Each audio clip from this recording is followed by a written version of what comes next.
মা এদিকে একটু আসেন। হ্যাঁ বৌমা, কি হয়েছে? তরকারিটা কেমন হয়েছে একটু খেয়ে দেখেন না। আচ্ছা দেখছি। মা তরকারিটা খেতে কেমন হয়েছে? হ্যাঁ বৌমা, খুব সুন্দর হয়েছে রান্না। দেখি তো আমি একটু খেয়ে কেমন হয়েছে। ইস কি বাজে লবণে পোড়া। হ্যাঁ দিদি, হ্যাঁ ভালো আছে আপনার মেয়ে? হ্যাঁ সব কাজ পারে।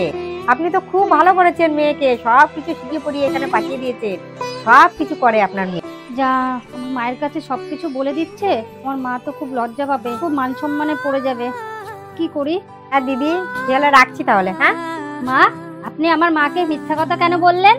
আরে বৌমা, ওসব কিছুই না, আমাদের ঘরের ব্যাপার, কেন আমরা লোকেদের সঙ্গে বলতে যাব বলো? এমনিতেই তোমার মার কাছে বললে তোমার মা এমনিতেই কষ্ট পাবে, কি দরকার?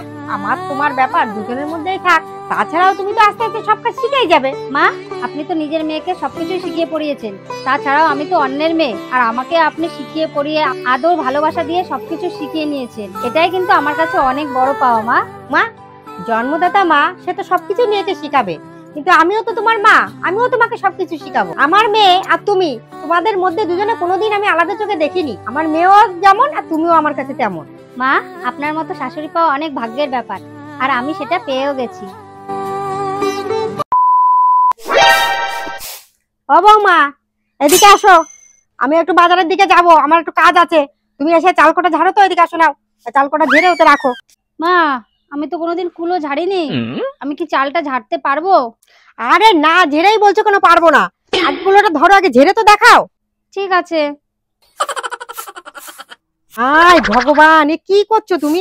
কুলোটাও কি তুমি ঝাড়তে পারো না? কি করেছো এতদিন ধরে? থাকো তো গ্রামের বাড়িতে, তাই এখনো কুলো ঝাড়তে শেখোনি? এখন কুলো ঝাড়তে দেখো। মা আমি তো আগে কখনো করিনি এগুলো, তাই জন্য বুঝতেই পারছি না কেমন করে ঝাড়তে হয়। এই এই তুমি রাখো, থাক থাক, তোমার ঝাড়তে হবে না। তুমি সরো সরো সরো, আমি বাজার থেকে এসে আমি চাল ঝাড়বো। তুমি ওঠো ওঠো ওঠো, তোমার ঝাড়তে হবে না। ঠিক আছে। ও বৌমা, এই না, ওই থালা বাসন কটাটা ধুয়ে নিয়ে এসো, বেলা গড়িয়ে গেছে, ভাত দিতে দেরি হয়ে যাবে দুপুরের ভাত। তাড়াতাড়ি যাও, থালা বাসন কটা তুমি ধুয়ে নিয়ে এসো, আমি তাড়াতাড়ি রান্নাটা করে ফেলি। দিন আমি ধুয়ে দিচ্ছি।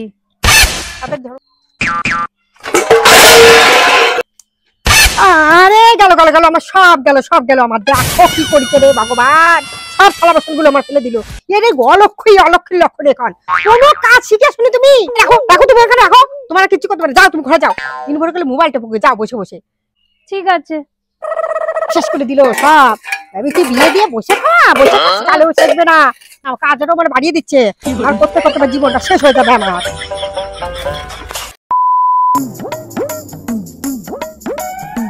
বৌমা তুমি হ্যাঁ, আর সারা বলে ঘুরে বেড়াচ্ছে, তোমাকে কোথাও খুঁজে পাচ্ছি না। এখানে রিলস করছে এসে, কেন আমার সঙ্গে একটা হাতে হাতে কাজ করে দেওয়া যায় না নাকি? লজ্জা শরম বলে কিছু নেই? না মা, আমি তো বাড়ির সমস্ত কাজ করেই এসেছি, তারপর আমি একটু ভিডিও বানাচ্ছি, তাতে কি হয়েছে? এমন না, এদিকে আসো তাড়াতাড়ি, এদিকে দেখে যা তোর বৌদি পড়ে বসে কি করছে, আয় দেখে যা। কি হয়েছে মা, তুমি ডেকেছো আমাকে? দেখ তোর বৌদি কি করছে, দেখ সারাদিন খেয়ে দেওয়ার কাজ পায় না তো, বসে বসে ঢ্যাং ঢ্যাং করে নেচে যাচ্ছে আর রিলস বানিয়ে যাচ্ছে। তুই কিছু বলতো, একটু বুঝে বলতো। কি হয়েছে মা তাতে? ও যদি বাড়ির সমস্ত কাজ যদি গুছিয়ে গাছিয়ে করে, করুক না একটু ভিডিও। ভাই বাড়ি থাকে না, ও যদি একটু ভিডিও বানায়, বানাক না, তাতে কি হয়েছে?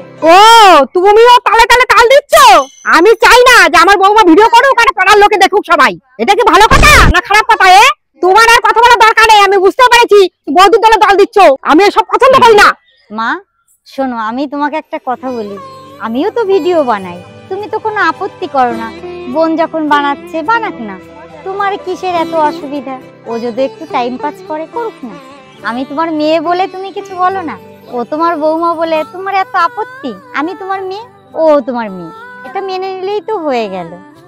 ঠিক আছে, বৌদিরে বলে দিও আমার হাতে হাতে কাজ বাজ করে বাকি যে টাইম থেকে তাই দিয়ে জন্য ভিডিও করে, তাহলে আমি আর কিছু বলবো না।